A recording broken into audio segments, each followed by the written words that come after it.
제 사무실에는요, 울기 직전에 사람이 옵니다. 바람은 배우자가 폈는데 전과는 자기가 받기에 생긴 사람들. 이혼 상담인 줄 알고 왔는데 형사 상담이 되어버리고 맙니다. 변호사가 제일 무력할 때가 언제인지 아십니까? 이미 다 저지르고 온 사람 앞입니다. 안 하게 막는 거는 되는데요, 한 걸 없던 일로 만드는 건 절대 못합니다. 뭐 대통령이 오든 대법관 출신 변호사가 오든지요. 오늘은 그 얘기를 하고자 합니다. 이혼하다가 멀쩡한 사람이 전과자가 되는 순간 그 10개를 보여드리도록 하겠습니다. 끝까지 보십시오. 배신당하면 사람이 탐정이 됩니다. 증거를 모으고요. 그리고 미행도 하고요. 핸드폰도 뒤집니다. 그 마음 압니다. 마음은 충분히 이해가 되고 공감이 됩니다. 근데요, 법은요, 그 마음은 잘 안 봅니다. 아예 안 봅니다. 법은 묻습니다. 그래서 네가 뭐 했는데? 배신은 상대가 했는데 처벌은 행동한 사람이 받는 꼴입니다. 도덕의 선을 넘은 것은 배우자지만 법의 선을 넘는 것은 여러분이 될 수도 있다는 말입니다. 지금부터 그 10개의 선을 하나씩 보여드리도록 하겠습니다. 함정 첫 번째입니다. 녹음 버튼입니다. 정말 제일 많이 빠지는 유형입니다. 선을 하나 딱 그어드릴게요. 외우십시오.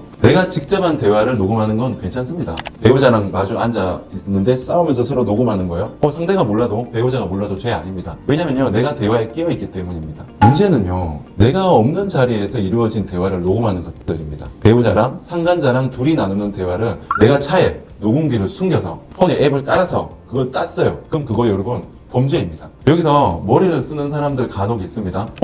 배우자한테 동의받으면 되겠는데 절대 안 됩니다. 둘 중에 한 명만 허락을 받는다 하더라도요, 나머지 한 명 몰래 동의를 얻지 않고 따면 그것도 불법이고 증거 능력이 없고 처벌을 받습니다. 그 한 명의 동의만으로는 면죄부가 되지 않습니다. 결론을 말씀드리겠습니다. 그렇게 목숨 걸고 딴 파일 법정에서 증거로 못 씁니다. 그러면 불륜으로 입증도 못하고 대신 나는 따로 수사받고 처벌받을 수 있습니다. 변호 맡으면서 제일 안타까운 케이스가 이런 경우입니다. 증거는 휴지통이고요, 본인은 피의자석에서 처벌받는 꼴이죠. 자, 두 번째입니다.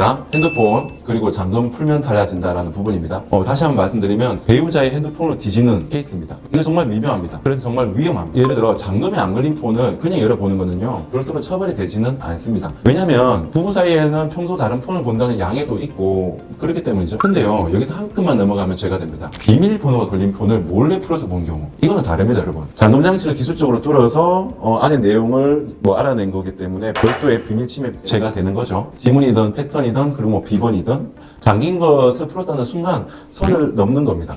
한 가지 더, 배우자가 비번을 알려줬다고 칩시다. 그래도 그 안에서 상간자 관련 정보까지 캐내면요, 허용 범위를 넘은 걸로 봅니다. 법에서는요. 비번 알려줬잖아요 가 방패가 절대 되지 않습니다. 그리고 잠겨있든 잠겨져 있지 않든 본 것을 내 폰으로 전송하거나 캡처해서 챙겨버리면요, 그 수집 행위는 또 별도의 죄가 성립하는 것입니다. 실제로요, 사이가 나빠진 남편 폰 잠금을 몰래 풀어가지고 카톡이나 사진을 본 사람 재판으로 부지기수 가고 있습니다. 비록 형은 가볍습니다. 근데요, 가벼운 게 중요한 게 아닙니다. 전과는 전과입니다. 세 번째 함정을 말씀드리겠습니다.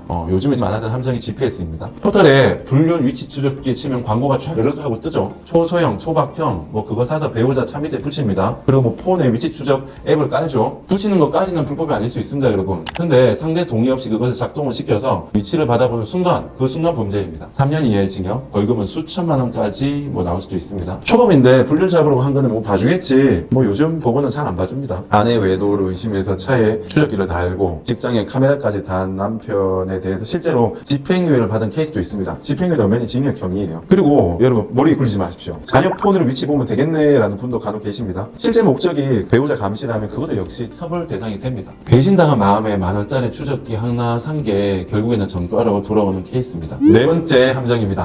이메일, SNS를 몰래 로그인하는 케이스죠. 핸드폰만 위험한 게 아니에요, 여러분. 배우자의 이메일이나 카톡이나 SNS, 클라우드, 이 비번을 알아내서 몰래 로그인을 하면요, 이건 또 다른 법에 걸립니다. 남의 계정에 권한 없이 들어가서 안에 비밀을 들여다본 행위이니까요. 법원도 그래 정리해놨습니다. 남이 로그인해둔 메신저를 몰래 조작을 해서 대화를 빼낸 것도 결국 처벌이다라고 해서 유죄 판결을 내렸습니다. 직장에서도 그런데 부부라고 예외일 리도 없겠죠. 부부니까 다 공유해도 된다? 절대 법은 그렇게 보지 않습니다. 부부도 서로의 비밀은 각자 보호 대상으로 취급이 됩니다. 우리가 남이가 했다가 진짜 남보다 못한 사이로 끝나는 경우가 이용 케이스에서 정말 많이 있습니다. 자, 여러분, 다섯 번째입니다. 흥신소에 막히기. 가장 안심하게 빠지는 함정 중에 하나죠. 내가 직접 안 하면 되잖아. 홍신소에 맡기면 뭐 깨끗하겠지 라고 생각하시는 분 많으시죠? 근데 여러분 아닙니다. 홍신소의 미행, 위치 추적을 의뢰하고 그 정보를 받아본 사람도 뭐 처벌이 됩니다. 찍힌 사람도 뭐 같이 걸린다라는 결론이죠. 부산에서 실제로 있었습니다. 배우자의 불륜을 의심을 해서 홍신소에 위치 추적기를 달도록 맡긴 사람들 뭐 10명 넘게 줄줄이 벌금을 맞은 케이스가 있었어요. 돈 주고 남 시켜서 한 일이 더 깨끗할 것이라는 착각, 그 착각이 제일 비싼 것입니다, 여러분. 자, 6번째입니다.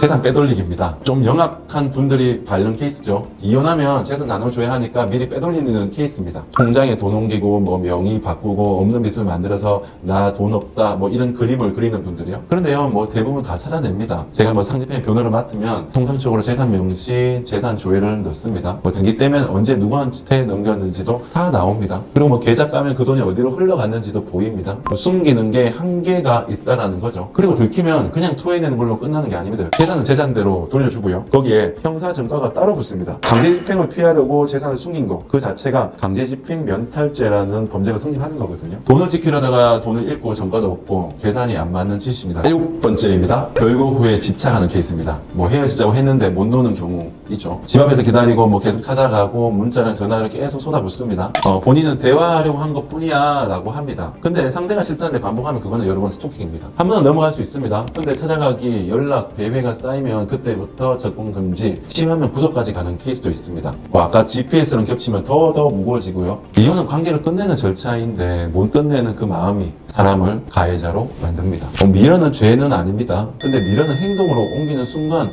죄가 되는 케이스가 정말 많이 있습니다, 여러분. 8번째 함정입니다. 손이 먼저 나가는 케이스입니다. 제일 인간적이고 제일 빨리 무너지는 함정이죠. 멱살을 잡거나요, 밀치거나요, 또 현장을 덮치겠다고 그 집, 그 모텔을 막 문을 열고 들어가거나요. 다 형사적으로 폭행, 협박, 주거, 침입죄에 해당됩니다. 이혼 법정에 서기도 전에 여러분이 형사 법정에 먼저 서는 케이스죠. 그리고 그 형사 사건이 고스란히 이혼 소송에서 본인을 불리하게 만듭니다. 뭐 한 방에 두 군데서 칼을 맞는 꼴이죠. 배신당한 그날 밤에 손찌검을 한번 한 것이 나중에는 위자료 액수를 뒤집는 케이스가 간혹 있습니다, 여러분. 9번째 함정입니다. 진실을 떠벌리는 케이스입니다. 이게 제일 억울해하는 함정입니다. 불륜 잡았어요, 여러분. 증거도 합법적으로 깔끔하게 모았어요. 그래서 알립니다. 뭐 시댁에, 처가에, 회사에, 직장에, 단톡방에 이 사람이 이런 사람이다. 뭐 진실을 말한 건데, 하지만 그게 여러분 명예훼손입니다. 우리 법은 진실이라도 떠벌리면 처벌을 하는 구조입니다. 사실인데 왜요? 사실이라서 봐주는 게 아니에요, 여러분. 사실이라도 처벌을 받습니다. 불륜이 진짜였다는 게 내가 무죄라는 뜻이 아닙니다, 여러분. 배신한 사람을 망신을 주려다가 내가 가해자 칸으로 넘어갑니다. 자, 마지막 10번째 함정입니다, 여러분. 뭐 없는 일을 신고하는 케이스입니다. 둘이 못 이겨서 없는 일을 만듭니다. 때리지도 않았는데 맞았다고 신고하거나 뭐 없는 죄를 시어 고소를 하거나 뭐 이런 케이스죠. 상대를 끌어내리기 위해서입니다. 뭐 그게 형사적으로는 무고죄입니다. 그리고 무고는 지금까지 본 함정 중에 형이 제일 무겁습니다. 상대를 감옥 보내려고 했던 거짓말이 부메랑으로 나에게 돌아오는 케이스죠. 그것도 아주 크게요. 이런 분들이요, 여러분, 제 사무실 문을 엽니다. 태도는 똑같습니다. 들어와서 다들 같은 말이에요. 전혀 잘못 없어요. 잘못은 저쪽이 했어요. 맞습니다. 뭐 도덕적으로 그쪽이 맞을 수도 있죠. 근데 도덕하고 법은요, 다른 칸에서 합니다. 그리고 그 말 들을 때마다 저는 사실 속으로 이런 생각을 합니다. 조금만 더 일찍 왔으면, 이걸 저지르기 전에 왔었으면 제가 그 하지 마세요 한마디로 끝낼 수 있었거든요. 저지르는 다음에 오면 저는 피해를 줄이는 것밖에 못합니다. 변호사가 맞는 건 아니에요. 이미 누른 녹음 버튼, 이미 붙인 추적기, 뭐 이미 나간 주먹, 그거는 변호사인 저도 못 되돌립니다. 자, 정리하겠습니다. 배신은 상처를 남기고 끝납니다. 시간 지나면 암을 씁니다. 근데 그날 밤에 누른 녹음 버튼, 뭐 푼 잔금, 붙인 뭐 추적기, 빼돌린 통장, 뭐 내지른 주먹, 이거는요 안 아뭅니다. 정가로 남습니다. 이혼은 끝내려고 하는 거 아니에요, 여러분. 그런데 정과는 거기서 새로 시작되는 거예요. 배신당한 게 죄는 아닙니다. 배신당한 다음에 한 행동이 잘못하면 죄가 될 수 있다는 말입니다. 그 한 것을 못 참아서 피해자가 가해자가 되는 걸 저는 정말 변호사 생활하면서 많이 봤습니다. 이혼을 앞둔 사람이 주변에 있으면 이 영상을 꼭 보여주셨으면 합니다. 화가 머리 끝까지 난 그 사람한테요, 말리는 게 변호사 선임보다 훨씬 쌉니다. 오늘 이거로 마치겠습니다. 감사합니다.